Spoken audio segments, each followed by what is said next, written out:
Welcome to crime reporter. ನಿಮ್ಮ ನಡುವೆನೇ ಇದ್ರೂ ಪೂರ್ತಿಯಾಗಿ ಕಾಣಲ್ಲ ಈ ಪಾತಕ ಲೋಕ. ನಮ್ಮ ಕ್ರೈಮ್ ರಿಪೋರ್ಟರ್ ಟೀಮ್ ಕ್ರೈಮ್ ಬೀಟ್ಗೆ ಇಳಿದ್ರೆ ಪಾತಕಗಳು ಬಯಲಾಗ್ತವೆ, ಪಾತಕಿಗಳು ಸಿಕ್ಕಿ ಬೀಳ್ತಾರೆ, ಪೊಲೀಸರು ಕೂತ್ಕೊಂಡು ಕತೆ ಹೇಳ್ತಾರೆ.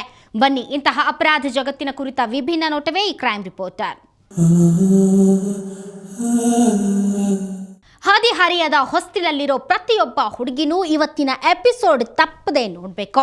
ಪ್ರೀತಿ ಪ್ರೇಮ ಅಂತ ಹೆತ್ತವರನ್ನ ಧಿಕ್ಕರಿಸಿ ನಡೆಯೋದು ಅದೆಂತಹ ಡೇಂಜರಸ್ಸು ಅನ್ನೋದು ಆ ಹುಡುಗಿಯ ಕಥೆ ನೋಡಿದ್ರೆ ಅರ್ಥ ಆಗುತ್ತೆ.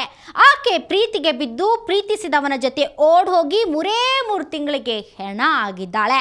ಪ್ರಾಣಕ್ಕೆ ಪ್ರಾಣ ಕೊಡ್ತೀನಿ ಅಂತ ಓಳ್ಬಿಟ್ಟಿದ್ದ ಪ್ರೇಮಿ ಜೈಲ್ ಸೇರಿದ್ದಾನೆ.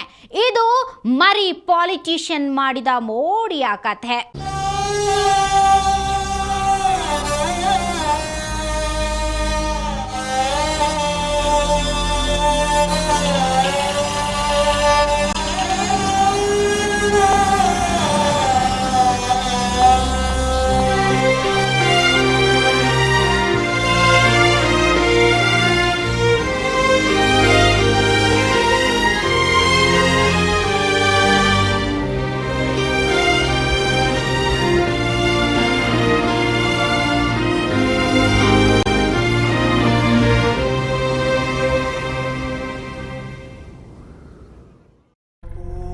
ಈ ದೃಶ್ಯವನ್ನ ನೋಡಿ ನಮ್ಮ ಗುಲ್ಬರ್ಗಾದ ವರದಿಗಾರ ಶರಣಯ್ಯನ ಹೃದಯ ಭಾರವಾಗಿತ್ತು.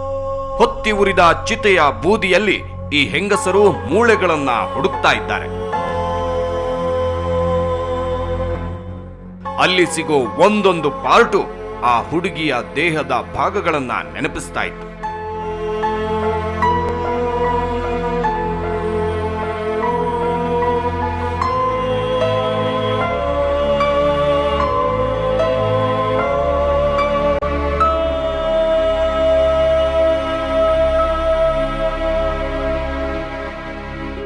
ಆಕೆಯ ಸೌಂದರ್ಯ ಹೀಗೆ ಬೆಂಕಿಯಲ್ಲಿ ಬೆಂದು ಬೂದಿಯಾಗಬಹುದು ಅಂತ ಯಾರೊಬ್ಬರು ಅಂದ್ಕೊಂಡಿರ್ಲಿಲ್ಲ.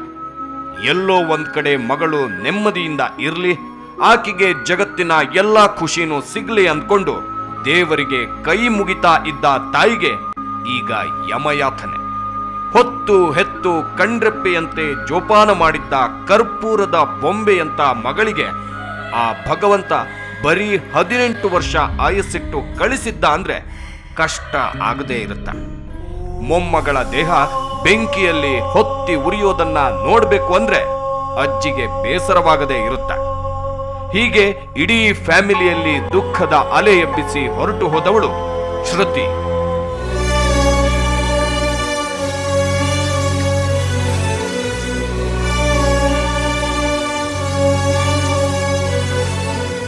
ನಿಜಕ್ಕೂ ಚೆಲುವೆ ಈಕೆ. ಮಹಾಗಾಂವ್ ಗ್ರಾಮದ ಸೂರ್ಯಕಾಂತ ಪೂಜಾರಿ ಮತ್ತು ವಿಮಲಾಬಾಯಿ ದಂಪತಿಗೆ ಈ ಮಗಳ ಬಗ್ಗೆ ಒಂದು ರೀತಿಯ ಹೆಮ್ಮೆ ಇತ್ತು. ಯಾಕಂದ್ರೆ ಈಕೆ ಬರೀ ನೋಡೋದಕ್ಕಷ್ಟೇ ಸುಂದರಿಯಲ್ಲ, ಇವಳು ಹೃದಯ ಸುಂದರಿ, ಜೊತೆಗೆ ಓದೋದಕ್ಕೂ ಎತ್ತಿದ ಕೈ. ಹಂಗಾಗಿನೇ ಶ್ರುತಿಯ ಬಗ್ಗೆ ಇಡೀ ಮನೆಯಲ್ಲಿ ಒಂದು ವಿಶೇಷ ಪ್ರೀತಿ ಇತ್ತು. ಆಕೆ ಯಾರ ಮನಸ್ಸನ್ನೂ ನೋಯಿಸಿದವಳಲ್ಲ, ಯಾವತ್ತೂ ಮನೆಯವರ ಮಾತು ತಪ್ಪಿ ನಡೆದವಳಲ್ಲ. ಇಂಥ ಮಗಳನ್ನ ಮಗನ ಥರ ಬೆಳೆಸೋದ್ರಲ್ಲಿ ತಪ್ಪಿದ್ಯಾ? ಹುಡುಗಿಗೆ ಒಳ್ಳೆಯ ಶಿಕ್ಷಣ ಕೊಡಬೇಕು ಅಂತಾನೆ ಹಳ್ಳಿಲಿಟ್ಕೊಳ್ಳದೆ ಜೀವರ್ಗಿಯ ಮೊರಾರ್ಜಿ ವಸತಿ ಶಾಲೆಗೆ ಹಾಕಿದ್ರು. ಮೊರಾರ್ಜಿ ಶಾಲೆಯಲ್ಲಿ ಒಳ್ಳೆಯ ಸ್ಟೂಡೆಂಟ್ ಅನ್ನಿಸಿಕೊಂಡು SSLC ಮುಗಿಸಿ ಮನೆಗೆ ಬಂದ ಶ್ರುತಿಯನ್ನ ಆಸೆಗಣ್ಣಿನಿಂದ ನೋಡಿದವನು ಸಂಜಯ್. ಅವನು ಅವಳದೇ ಹಳ್ಳಿಯ ಹುಡುಗ, ಡಿಗ್ರಿ ಮಾಡ್ಕೊಂಡಿದ್ದ. ಆದ್ರೆ ಕೆಲಸ ಹುಡುಕೋದಕ್ಕೂ ಮುಂದೆ ಓದೋದಕ್ಕೂ ಹೋಗಿರಲಿಲ್ಲ. ಊರಲ್ಲಿ ಸಣ್ಣ ಪುಟ್ಟ ರಾಜಕೀಯ ಮಾಡಿಕೊಂಡು ಹಾಯಾಗಿದ್ದ. ಪಂಚಾಯಿತಿಯ ಎಲೆಕ್ಷನ್ ಅಲ್ಲಿ ಗೆದ್ದು ಬಂದಿದ್ದ. ಆಗಷ್ಟೇ ಮೈಕೈ ತುಂಬಿಕೊಂಡು ಬಿರಿತಾ ಇದ್ದ ಮಲ್ಲಿಗೆಯಂತ ಹುಡುಗಿ ಶ್ರುತಿ ಊರಿಗೆ ಬರೋದಕ್ಕೂ ಈ ಪ್ರಾಯದ ಹುಡುಗ ಸಂಜಯ್ ಹಳ್ಳಿಯಲ್ಲಿ ಸೆಟಲ್ ಆಗೋದಕ್ಕೂ ಸರಿಯಾಗಿದೆ. ಅವನು ಅವಳನ್ನ ನೋಡಿದ ದಿನದಿಂದ ಆಕೆಯ ಬೆನ್ನಿಗೆ ಬಿದ್ದು ಬಿಟ್ಟ. ಹೋದಲ್ಲಿ ಬಂದಲ್ಲಿ ಕಾಡಿದ್ದ. ಅದು ಹೆತ್ತವರ ಗಮನದಲ್ಲೂ ಇತ್ತು. ತೀರಾ ತಾಯಿಯ ಜೊತೆ ಇದ್ದಾಗಲೇ ಮಗಳನ್ನ ಹೊತ್ತೊಯ್ಯೋ ಮಟ್ಟಕ್ಕೆ ಅವನು ಹೋಗಿದ್ದ ಅಂತಾರೆ ತಾಯಿ. ಆಕೆ ಹೊಲಕ್ಕೆ ಅದು ನಡೆದೋಳಂದ್ರೆ ಅಗಸ ಕುಂತ್ಬೇಕಿ ಇದು ಮಾಡ್ತೀನಿ ರೀ, ಗಾಡಿ ತೊಗೊಂಡು ಬರ್ತೀನಿ ರೀ ಆಕಿನಿಂದ. ಆಕಿ ಬಕ್ಕೋ ಟಾರ್ಚರ್ ಕೊಟ್ಟೇನೆ ರೀ. ಒಂದು ದಿವಸ ರಾತ್ರಿ ಬಂದು ಕೇಸಿಂದು ನಾವೆಲ್ಲರೂ ನಮ್ಮ ಪಪ್ಪ ಡ್ಯೂಟಿಗೆ ಹೋಗ್ತಿರಿ. ನಮ್ಮ ಪಪ್ಪ ಡ್ಯೂಟಿ ಮೇಲೆ ಇದ್ದರು. ನಾವೆಲ್ಲ ನಮ್ಮ ಮಮ್ಮಿ ನಾವು ಇಷ್ಟೇ ಮಂದಿ ಇದ್ದಿದ್ದೇವೆ ರೀ. ರಾತ್ರಿ ಬಂದು ಗಾಡಿ ಮೇಲೆ ಹಾಕೊಂಡು ಹೋಗ್ಯಾನ ರೀ. ಗಾಡಿ ಮೇಲೆ ಹಾಕೊಂಡು ಹೋಗೋದು, ಬಾಡಿ ಮೇಲೆ ಹೊತ್ಕೊಂಡು ಹೋಗೋದು ಎಲ್ಲ ಇತ್ತೋ ಇಲ್ವೋ, ಆದ್ರೆ ಸಂಜಯ್ ಶ್ರುತಿಯ ಬೆನ್ನಿಗೆ ಬಿದ್ದು ಕಾಡಿದ್ದಂತೂ ನಿಜ. ಆದ್ರೆ ಅದಕ್ಕೆಲ್ಲ ತಮ್ಮ ಬುದ್ಧಿವಂತ ಮಗಳು ಕರಗ್ತಾಳೆ ಅಂತ ಹೆತ್ತವರು ಅಂದ್ಕೊಂಡಿರ್ಲಿಲ್ಲ. ಶ್ರುತಿ ಓದಿನಲ್ಲಿ ಬುದ್ಧಿವಂತೆ. ಆಕೆ ಓದೋದು ಬಿಟ್ಟು ಪ್ರೀತಿ ಪ್ರೇಮ ಅಂತ ಹೋಗಬಹುದು ಅನ್ನೋ ಕಲ್ಪನೆ ಕೂಡ ಹೆತ್ತವರಿಗಿರ್ಲಿಲ್ಲ. ಅದರಲ್ಲೂ ಹಿಂದೆ ಬಂದು ಕಾಡೋ ಪೋಲಿ ಹುಡುಗನಿಗೆ ಮಗಳು ಮನಸೋಲೋ ಚಾನ್ಸೇ ಇಲ್ಲ ಅನ್ನೋ ನಂಬಿಕೆ ಬೇರೆ ಅವರಿಗಿತ್ತು. ಆದ್ರೆ ಹದಿಹರೆಯ ಅನ್ನೋದು ಯಾರ ಮಾತು ಕೇಳುತ್ತೆ? ಎಲ್ಲರ ವಿಶ್ವಾಸವನ್ನು ಮೆಟ್ಟಿ ಮುಂದೆ ನಡೆದು ಬಿಟ್ಟಿತ್ತು. ಹುಮ್ನಾಬಾದ್ನ PU ಕಾಲೇಜ್ಗೆ ಅಡ್ಮಿಷನ್ ತಗೊಂಡ ಶ್ರುತಿ ಚೆನ್ನಾಗಿ ಓದ್ತಾ ಇದ್ದಾಳೆ ಅಂತ ಹೆತ್ತವರು ಅಂದ್ಕೊಂಡಿದ್ರು. ಹುಮ್ನಾಬಾದಿ ಶಾಲಿಗೆ ಓದ್ತಿಳ್ರಿ. ಆಕೆ ಎಲ್ಲ ಶಾಲಿಗೆ ಹೋಗ್ಯಾಳ, ನಮ್ಗೇನು ಗೊತ್ತಾಗಿಲ್ರಿ. ಎಲ್ಲ ಸರಿಯಾಗಳ ನಮ್ಮ ಹುಡುಗಿ ಅಂತ. ಅವ ಒಳಗೆಲ್ಲ ಹಿಂಗೆ ಇದು ಮಾಡಿಕೊಂಡು ನಮ್ಗೆ ಗೊತ್ತಾಗಿಲ್ರಿ. ಅವ ಹೇಗೆ ಧುಮ್ಕಿ ರಾತ್ರಿ ಹಿಂಗೆ ಬಂದು ಇದ್ದಾರೆ ನಮ್ಗೆ ಗೊತ್ತಾಗ್ಯದ್ರಿ. ಪಾಪ, ಹೆತ್ತವರು ಮಗಳ ಮೇಲೆ ನಂಬಿಕೆ ಇಟ್ಟು ಅವಳಷ್ಟಕ್ಕೆ ಅವಳನ್ನ ಓದು ಅಂತ ಬಿಟ್ರು. ಇಂಥ ಸಂಜಯ್ ಕೂಡ ತನ್ನ ಪ್ರಯತ್ನ ಬಿಡ್ಲಿಲ್ಲ.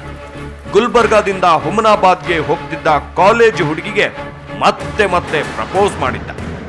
ಕಡೆಗೂ ಶ್ರುತಿ ಸಂಜಯ್ನ ಪ್ರೇಮದ ಬಲೆಗೆ ಬಿದ್ದಿದ್ಲು. ಅದು ಮನೆಯವರಿಗೆ ಗೊತ್ತಾಗ್ಲೇ ಇಲ್ವಾ? ಗೊತ್ತಾಗಿಲ್ಲ. ಮಗಳಿಗೆ ಮದುವೆ ಮಾಡಬೇಕು ಅಂತ ರೆಡಿ ಮಾಡಿದಾಗ ಅವನು ಬಂದು ಹೊತ್ಕೊಂಡು ಹೋದ ಅಂತಾಳೆ ತಾಯಿ ವಿಮಲಾಬಾಯಿ. ಮುರಾಜಿದಾಗ ಫಸ್ಟ್ ಕ್ಲಾಸ್ ಪಾಸ್ ಅದ್ರ ಜವ್ರಿಗೆ ಕಲ್ತಾಡ್ರಿ 10ನೇ ತನ. 10ನೇ ಕಲ್ತ ಮ್ಯಾಗ ಹುಮ್ನಾದ್ ಪ್ರೈವೇಟ್ 3 ಹುಡುಗಿಯರಿಗೆ ರೀ, 3 ಹುಡುಗಿಯರಿಗೆ ಇಟ್ಟಿದ್ದೆ. ನಾ ಏನು ಒಬ್ರಿಗೆ ಇಟ್ಟಿಲ್ಲ, ಏನಿಲ್ರಿ. 3 ಹುಡುಗಿಯರಿಗೆ ಜೋಡಿ ಮಾಡಿ ಇಟ್ಟಿನ್ರಿ. ಜೋಡಿ ಮಾಡಿ ಇಟ್ಟಿನ್ರಿ. ಊರಾಗ್ರ ಅದು ಒಟ್ಟು ಪತ ಇಲ್ರಿ ಅದು. ರೀ ಹಿಂಗೆ ಹಳಾಯಿ ಹುಡುಗಿ ಅಂತ ಗೊತ್ತಾಗಿಲ್ರಿ. ಎಂಗೇಜ್ಮೆಂಟ್ ಮಾಡ್ದೇವ್ರಿ. ಎಂಗೇಜ್ಮೆಂಟ್ ಮಾಡೋದು ಆಯ್ತು, ಮರ್ದಿನೇ ತಕೊಂಡೇ ಹೋದನ್ರಿ. ಎಸ್, ಶ್ರುತಿ ಎಂಗೇಜ್ಮೆಂಟ್ ಆದ ಮರುದಿನಾನೇ ಕಾಣೆಯಾದ್ಲು. ಆಕೆಯನ್ನ ಹುಡುಕಿ ಕೊಡಿ ಅಂತ ಪೊಲೀಸರ ಹತ್ರ ಹೋಗ್ಬೇಕು ಅಂತಿದ್ದಾಗ್ಲೇ ಈ ಸಂಜಯ್ ಕಾಲ್ ಮಾಡಿದ್ದ.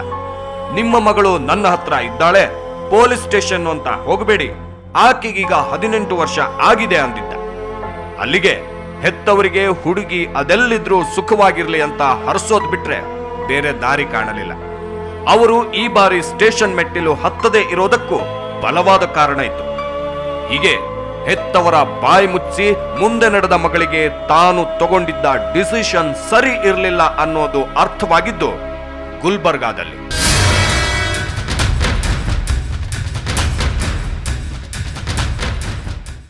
ಪ್ರೀತಿ ಮಾಯೆ ಅಂತ ಬಲ್ಲವರು ಸುಮ್ಮನೆ ಹೇಳಿಲ್ಲ.